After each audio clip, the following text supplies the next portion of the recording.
Hi, இன்னைக்கு நான் பண்ண போகிறது பீட்ரூட் பொரியல். பீட்ரூட் பொரியலில் என்னன்னு பார்க்குறீங்களா? இது எல்லாருக்கும் தெரிஞ்சது தானே. என்ன அதான் இல்லைங்க. பீட்ரூட் பொரியலில் நம்ம இன்னைக்கு ஒரு பொடி வறுத்து அரைச்சி செய்ய போகிறோம். யூஸ்வலாக பண்ணுற பீட்ரூட் பொரியல்லேருந்து இது கொஞ்சம் டிஃப்ரெண்ட்டாக இருக்கும். ட்ரை பண்ணி பாருங்கள், ரொம்ப நல்லாயிருக்கும். இப்போ நம்ம இதுக்கு தேவையான பொருட்கள் பார்க்கலாம். பீட்ரூட்டு ஒரு 3 இல்லை 4 பீட்ரூட்டு தோல் நீக்கி கட் பண்ணி வச்சுருக்கேன். தாளிக்க கருவேப்பிலை, வெங்காயம் 1, தக்காளி 1, பொடி வறுத்து அரைக்கிறதுக்கு தேங்காய், 2 பூண்டு, கொஞ்சோண்டு சீரகம், 3 காஞ்ச மிளகா, கொஞ்சம் உடைச்சக்கல்ல, கொஞ்சம் உளுத்தம்பருப்பு. இவ்வளோதாங்க இதுக்கு தேவையான பொருள். தாளிக்கிறதுக்கு கடுகு, உளுந்து, அது எப்போதும் எல்லா காய்க்கும் தாளிக்கிற மாதிரி தான். ஃபஸ்ட்டு நம்ம பொடிக்கு வறுத்து அரைக்க போகிறோம். கொஞ்சமாக கடாயில் எண்ணெய் ஊற்றிட்டு 1 ஸ்பூன் எண்ணெய் இருந்தால் போதும். எல்லாத்தையும் வறுத்துடலாம்.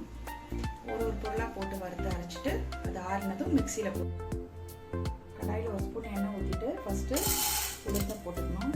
உளுத்தம் பருப்பு ஃபஸ்ட்டு நல்லா கொஞ்சம் செவந்த அப்புறமா தான் மற்றதை ஒன்றா போடணும். உளுந்து போட்டுட்டு கொஞ்சம் கை விடாமல் வறுத்துக்கிறேன்.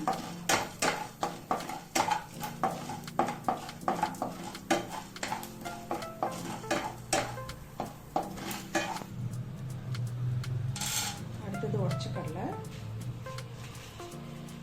சீரகம்,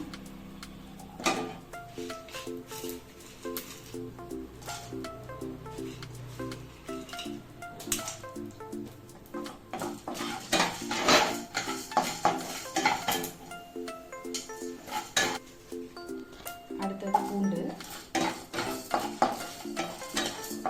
லைட்டாக செவந்த அப்புறமா தேங்காவும் லாஸ்ட்டாக காஞ்ச மிளகாவும் போட்டு வறுத்துக்கலாம். இப்போ தேங்காய் துருவல் போட்டு தேங்காய் துருவி போட்டுக்கலாம், இல்லை நீங்கள் கட் பண்ணி போட்டுக்கலாம். நான் கட் பண்ணி தான் போட்டுக்கலாம்.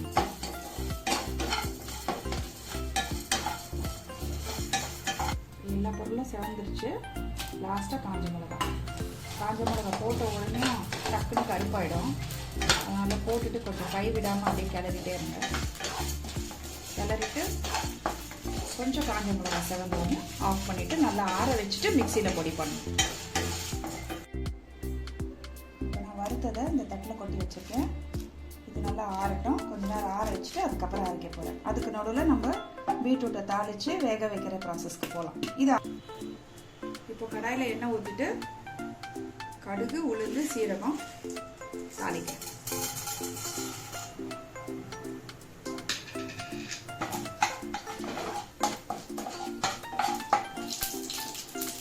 உளுந்து செவந்துருச்சு. இப்போ கருவேப்பிலை போடுறேன்.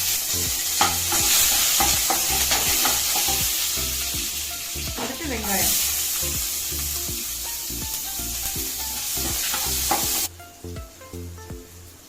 வெங்காயம் நல்லா வதங்கிடுச்சு. இப்போ தக்காளி எடுத்து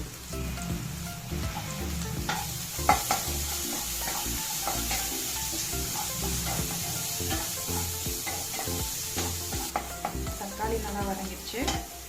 இந்த ஸ்டேஜில் நம்ம உப்பு போடணும். உப்பு சேர்த்துட்டு கொஞ்சம் பிளெயின் சில்லி பவுடர், கொஞ்சம் மஞ்சள் பொடி. ஏன்னா நம்ம போடுற பொடியில் காரம் இருக்குது. ஆனால் இப்போ பீட்ரூட் வேகும் போது கொஞ்சம் பிளெயின் சில்லி பவுடர் போட்டால் தான் அந்த காரம் வந்து பீட்ரூட்டில் இருக்கும். லாஸ்ட்டாக தான் அந்த பொடி தூவி இறக்கும். அதுக்காக இப்போ கொஞ்சம் சில்லி பவுடர் போட்டுக்கிறோம்.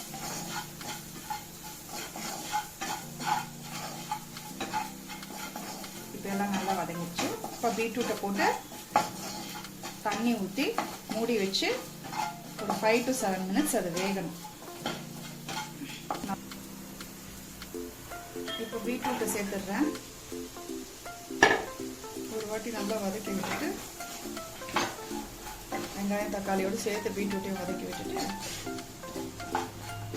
இந்த ஸ்டேஜில் தண்ணி ஊற்றிட்டு மூடி வச்சிடுறேன். பீட்ரூட்டை சில பேர் தண்ணி ஊற்றி வேக வச்சுட்டு தண்ணியை கொட்டிட்டு தேங்காய் போட்டு இறக்குவாங்க. அந்த மாதிரி பண்ணக்கூடாது. அந்த தண்ணியோடு சேர்ந்து தான் பீட்ரூட் வேகணும். அதனால் தண்ணியை உங்களுக்கு எவ்வளோ தேவையோ அது மட்டும் போட்டுக்கோங்க. இப்போ நான் மூடி வச்சிடுறேன்.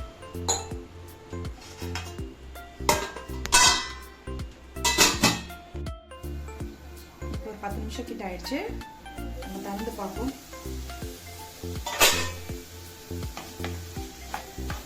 பீட்ரூட் நல்லா வெந்திருக்கு. கொஞ்சம் தண்ணி மட்டும் இருக்கு.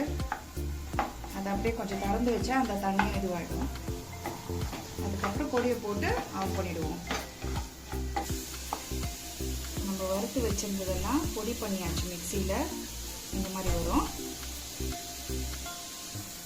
இப்போ ஃபைனல் ஸ்டேஜ், தண்ணியெல்லாம் போயாச்சு. இந்த பொடியை போட்டு கொஞ்சமாக கொத்தமல்லி போட்டு ஆஃப் பண்ணிட வேண்டியது. நிறைய பொடி போட்டிங்கன்னா நல்லா டேஸ்ட்டாக இருக்கும்.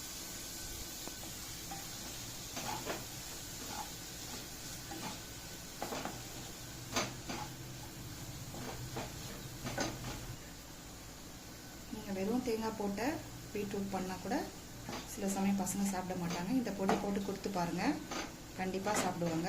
வீக் டேஸில் எங்கெங்க இதுக்கெல்லாம் நேரம் அப்படின்னு நினைக்கிறீங்கன்னா வீக்கெண்ட்ஸில் பண்ணி பாருங்கள், பசங்களுக்கும் ரொம்ப பிடிக்க ஆரம்பிச்சிடும். இது ஒரு சர்விங் பவுல் மாற்றியாச்சு. இதை நீங்கள் சாம்பார் சாதம், வத்தக்குழம்பு சாதம் எல்லாத்துக்கும் தொட்டு சாப்பிட்லாம். ரொம்ப நல்லாயிருக்கும்.